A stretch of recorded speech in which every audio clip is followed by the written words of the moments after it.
Bonjour à tous, c'est Milton et aujourd'hui on reçoit Mélissa pour parler d'avancées scientifiques. Il y a quelques semaines, exactement le 18 janvier, s'est tenue l'AAS, l'association pour l'avancée scientifique aux États-Unis, et des scientifiques américains ont réussi à créer les premiers moutons chimères avec des organes humains.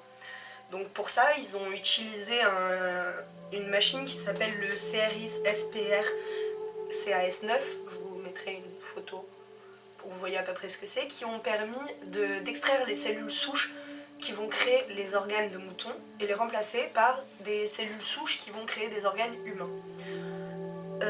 On peut considérer ça comme une grande avancée d'une certaine façon, puisque en France, 13 074 patients sont en attente de greffe, et sur ces 13 074 patients, seuls 4 664 greffes seront réalisées et 251 personnes vont mourir. Alors, il y a énormément de risques dessus, déjà des risques de maladies ou de rejet, ou ce genre de problème qu'on peut avoir déjà avec une greffe basique, mais en plus avec d'autres greffes venant d'autres animaux. Et ça pose aussi un problème éthique.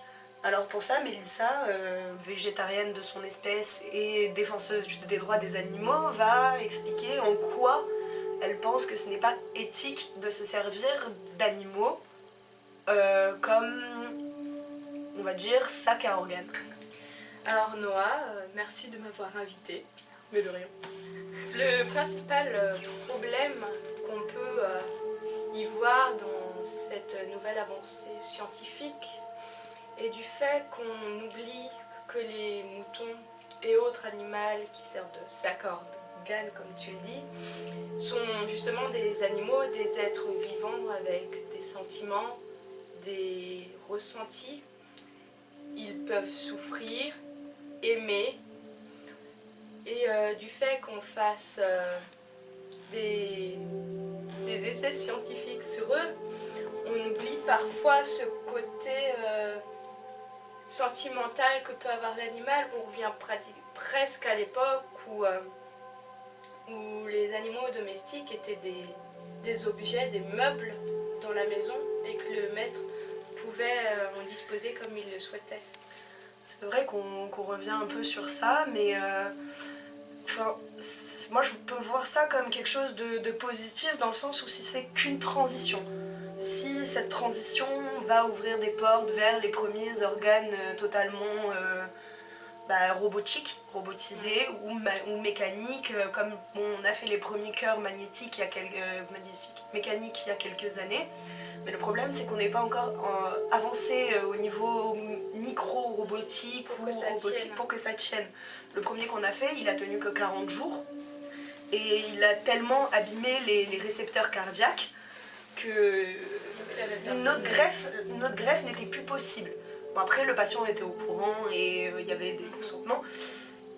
Et puis pareil, on continue à côté en même temps de créer des vrais organes mécaniques. Comme là, ils sont en train de créer aux États-Unis, je crois, un pancréas qui serait totalement mécanique et qui pourrait, avec un tube extracorporel, continuer à envoyer de l'insuline, ce qui pourrait complètement soigner le diabète.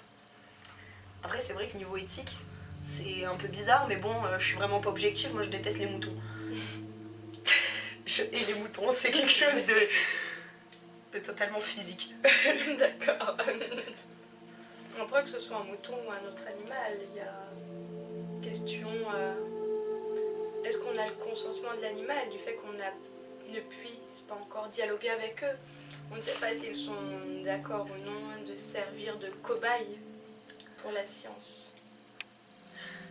Oui, bon, après il y a un autre problème qui se pose, c'est qu'aujourd'hui, il y a en France environ 3140 personnes meurent de façon à ce qu'on puisse préserver leurs organes, c'est-à-dire soit sur table d'opération pendant un arrêt cardio-respiratoire, donc pendant qu'ils sont encore branchés et les organes encore alimentés par des pompes ou quoi que ce soit, ou des personnes en état de mort cérébrale. Et sur ces 3140 personnes mortes, il faut encore le consentement de la famille, et il va y avoir à peine 1560 personnes prélevées.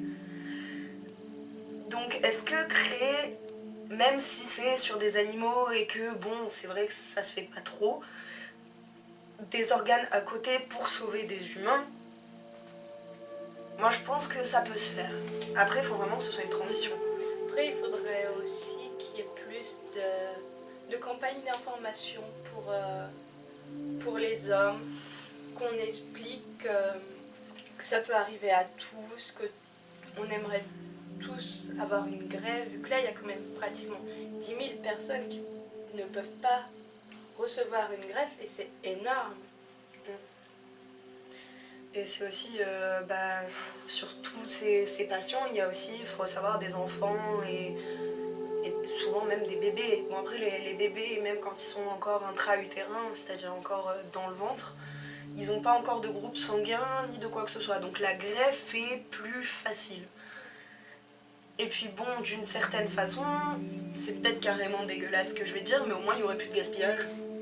Parce que quand on prend un mouton pour qu'on l'emmène à la boucherie, bah, on va enlever la peau, les os, les organes, on va tout jeter. Donc si c'est de base peut-être du bétail destiné à l'abattoir, destiné à la consommation, peut-être que là, si on le fait ça de manière, en plus ça empêchera sûrement les problèmes dans les boucheries qu'on voit assez souvent avec la maltraitance, les animaux parqués comme des bêtes, je suppose, ou toutes ces souffrances qu'on leur inflige. Déjà le fait de devoir le faire dans une chambre stérile, et d'une certaine manière ça enlèvera peut-être la douleur de la mort en boucherie ou la panique de la mort en boucherie. Donc si on prend toute la globalité, ça éviterait entre guillemets du gaspillage. J'avoue que je suis toujours pas d'accord, mais ça c'est parce que forcément je ne mange pas de viande et que je suis contre les abattoirs de quelque sorte qu'ils soient. Ouais, je comprends. Bon, tu as autre chose à rajouter? Non, je pense que tout a été dit. Écoutez, dites-moi ce que vous en pensez dans les commentaires, lâchez un like si ça vous fait plaisir, abonnez-vous, appuyez sur la cloche et à bientôt. Au revoir. Au revoir.